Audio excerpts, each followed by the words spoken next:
बनाना है कि प्री के लिए आपको कन्वेंशनल पर जोर देना है, क्योंकि ये कभी नहीं बदलेगा, परेशान कभी नहीं रहोगे। और प्री के लिए आपको सारे किताब, जैसे मान लो इकोलॉजी हो गया, इकोलॉजी के लिए तुम लोग के पास किताब कौन सा है? तो अगर एनसीईआरटी किताब है तो एनसीईआरटी आप एक ले लो। और कोई किताब है आप लोगों के पास? एनसीईआरटी कर लो, क्लास नोट्स कर लो, ये बहुत है। दूसरा है हिस्ट्री के लिए कौन सा किताब पढ़ रहे हो आप लोग? बिपिन चंद्रा, ये एनसीईआरटी है। बिपिन चंद्रा जो किताब है एनसीईआरटी ही है, तो एनसीईआरटी पढ़ो हिस्ट्री के लिए। हिस्ट्री के लिए एनसीईआरटी पढ़ो, एनसीईआरटी से बाहर सवाल नहीं आता है।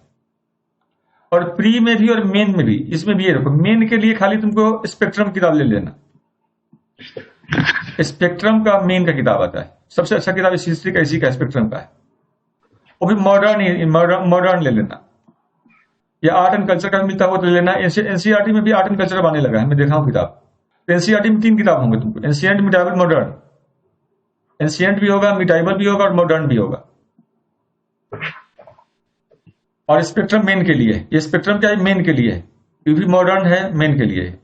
और ये प्री मेन दोनों के लिए है, प्री और मेन दोनों के लिए है। ज्योग्राफी के लिए तुम लोग के पास कौन सा किताब है? 6 to 12 एनसीईआरटी हो गया। इसके अलावा कोई किताब है हम लोग के पास? महेश बर्णवाल का। तुम एनसीईआरटी पढ़ो 6 to 12 और प्लस महेश बर्णवाल पढ़ लो, इसके अलावा कुछ मत पढ़ना। इसके अलावा कुछ पढ़, इसी में विश्व भी है, इसी में इंडियन भी है, इसी में फिजिकल भी है, तीनों इसी में कर रहा हूं। पॉलिटी में क्या पढ़ रहे हो आप लोग?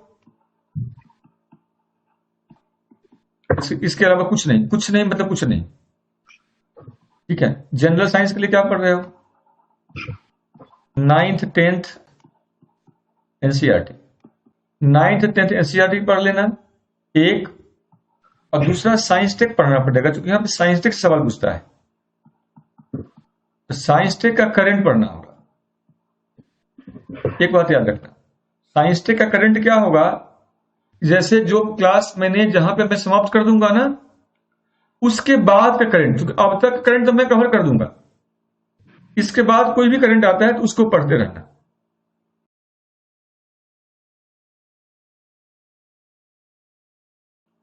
साइंस टेक का कॉन्सेप्ट में सारा क्लियर कर दूंगा, करंट अब तक का मैं बता दूंगा, इसके बाद करंट तुम लोग पढ़ते रहना। और थोड़ा सा करंट तुमको इकोलॉजी में पढ़ना पड़ेगा यहां। लेकिन करंट इकोलॉजी में बहुत गड़बड़ी क्या है? करंट इकोलॉजी में लड़का बच्चा को समझ ही नहीं आता है। इसमें 2-3 चीजें पढ़ना चाहिए। एक है कि जैसे मान लो क्रिटिकली इंडेंजर्ड एनिमल क्या है? ये क्रिटिकली इंडेंजर्ड जो होता है ना, कोई एनिमल है, कोई प्लांट है या रेयर है, वल्नरेबल है, या जो IUCN के जो कैटेगरी में है वो पढ़ना है। एक देख लो यहां पे क्या पढ़ना चाहिए, एक ये। दूसरा कोई एग्रीमेंट हुआ है, मतलब कोई कन्वेंशन हुआ है तो कोई कन्वेंशन पढ़ना चाहिए। कन्वेंशन कोई हुआ, कन्वेंशन हुआ है तो ये पढ़ना चाहिए। 2 करंट यही होता है, 2 और कुछ करंट नहीं होता है। या कोई इंस्टीट्यूशन बना है, संस्था कोई होगा, एग्रीमेंट के तहत कोई संस्था बना है, 3 करंट होता है। और कोई करंट नहीं होता। एक किताब बस लेकर के पढ़ लेना आप, ज्यादा जोगी मठ उदार, ये किताबें आपका इतना आपको होना चाहिए। और हमारे समझ से इतना किताब आपको रट जाना चाहिए 10 बार पढ़ करके। इसके बाहर तो हम क्या होता है ना, हम एक को करते नहीं, हम 10 की बात करने लगते तो परेशान हो जाते हैं। अदरवाइज यूपीएससी का जो स्तर है, अगर आप सही से एनसीईआरटी पढ़ लिए हो, यही आधार किताब है, इसी से सारा कॉन्सेप्ट बन जाता है।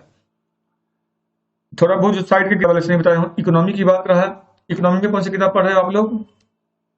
इकोनॉमी के लिए क्लास नोट्स ज्यादा अच्छा रहेगा, क्योंकि इकोनॉमी में बच्चों को समझ नहीं आता है। एक किताब और आता है, एस लाल का किताब आता है, एस लाल का हिंदी में आता है किताब।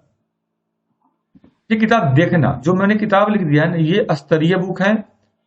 यूपीएससी मैंने इन किताबों को क्यों बोला हूं? यूपीएससी कुछ किताबों को फॉलो करता है और यूपीएससी डाइवर्ट नहीं होता है। जैसे साइंस का कोई किताब कभी लेना हो, स्पेक्ट्रम की किताब लेना चाहिए। स्पेक्ट्रम की किताब को यूपीएससी फॉलो करता है, या तो एनसीईआरटी को फॉलो करता है। तो कुछ ऐसे पब्लिकेशंस हैं जिसको यूपीएससी फॉलो करता है, आज भी करता है, तो उसके अंदर बहुत कोर कंटेंट लिखा हुआ है। मार्केट में बहुत लोग आता है, बहुत फटाफट मैगजीन, फटाफट मटेरियल ओवर मटेरियलाइज कर देता है। लोग ओवर मटेरियलाइज जो लोग करते हैं ना, तो वो भी रियल टू रियल होता नहीं है।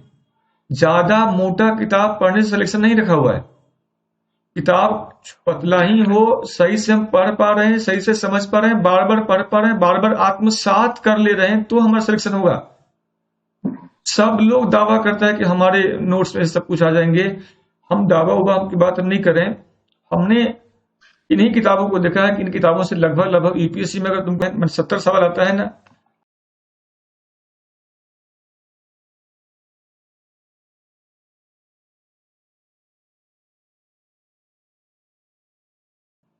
लेकिन तय बात है कि 70 में से तुमको कम से कम 65 सवाल जरूर आ जाएगा यहां से।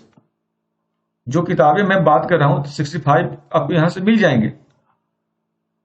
और 65 अगर ये वो तैयारी है जो कभी नहीं बदलने वाला है, इसको तैयार करने में मुश्किल से मैं तो बताया ना कि 100 200 घंटा लगेगा। 10 मिनट पढ़ जाओ ना, अपने आप देखना ना, एक दो गलतियां भी होंगी तो करंट जो बाद में वो कवर कर देगा। तो आपको कभी भी कोई भी, चाहे स्टेट पीसीएस हो, आईएएस हो, कोई भी एग्जाम होगा, सब प्री नहीं रुकेगा आपका। पहला आपका जवाब नहीं कि आपका प्री ना रुके, नहीं तो मेन धरा का धरा रह जाएगा। और मेन का बगैर प्री निकला हुआ भी बेकार का बेकार हो जाएगा। इसलिए मेन का तैयारी पहले, फिर प्री का तैयारी करें, और तब जाकर के एग्जाम में जाओ। और ये दोनों मेन ऐसा हो इंटरव्यू की जरूरत न पड़े, और प्री ऐसा हो कि ये 100% हम पे श्योर रहे कि हमारा होगा ही होगा। तो इतना आप पढ़ो। इसके बाद अगर नहीं होता है तो फिर मैं मिलूंगा, दिल्ली में ही मिलूंगा, मैं बाहर मिलूंगा नहीं। ठीक है, पटना भी जाता हूँ, रांची भी जाता हूँ, धनबाद भी जाता हूँ, जहां कहोगे उस चौराहे पे मिल लेंगे। लेकिन सवाल ये है कि आपको इतना पढ़ना है, तो आपको डूब के काम करना है, और ये अनुभव आपको तैयार करना है कि जो हम सोच रहे हैं सही बैठ रहा है कि नहीं बैठ रहा है। तो बगैर कुछ जाने हुए, बगैर भूख पैदा किए हुए खाना खाओगे तो खाना नहीं लगेगा। तो बगैर कुछ अनुमान लगाए हुए जब किताब को पढ़ने जाओगे तो किताब में से कुछ भी नहीं ले पाओगे। तो पहले एक अनुमान लगाओ कि इसमें होना क्या है, इसमें और क्या होगा, और क्या होगा, क्या क्या हम पढ़े थे कभी जो हमको नहीं समझ में आया था, उन पॉइंट को रिकॉल करो। जाओ किताब में कुछ सवालों ढूंढो। क्योंकि हम लोग जब पढ़ते थे तो याद है कि पहले हम क्वेश्चन बनाते थे। क्वेश्चन पढ़े, पहले नहीं बना, कुछ भी नहीं बना, एक भी नहीं बना, फिर किताब में गए, किताब से पढ़े, एक दो सवाल बनना शुरू हो गया, फिर भी करीबन 90% सवाल नहीं बन रहा है, फिर दोबारा पढ़े, फिर सवाल पे आए, फिर दोबारा पढ़े, फिर सवाल पे आए। और एक समय आता आता है कि 10 में 10 सवाल नहीं बल्कि और भी उसके आसपास का कोई भी सवाल बनने लगता है। क्लास के अलावा एनसीईआरटी किताब पढ़ोगे ताकि कुछ कुछ फैक्ट भी आपको मिल जाएगा उस किताबों में।